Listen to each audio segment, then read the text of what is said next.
We now come to the statement, the update on British Steel. I call Minister Sarah Jones.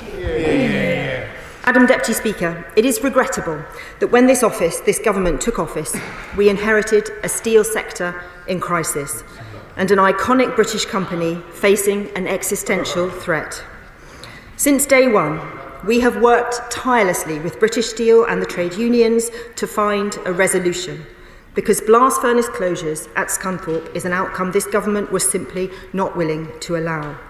To that end, I want to stress that this kind of state intervention is not one we intend to replicate in other situations or other industries. We recognise that unprecedented action was warranted for what was a truly unprecedented situation.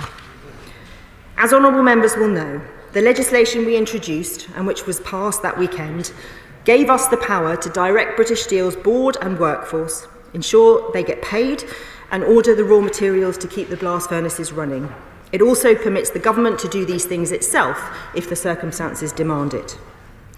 We have wasted no time in enacting these powers and taking the urgent action required to keep the blast furnaces lit at Scunthorpe.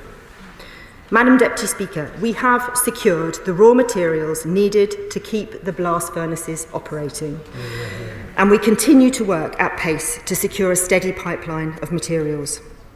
Officials were on site to help British Steel within hours of the Steel Industry Act becoming law, and we are already seeing the real-world impact of our decisive intervention.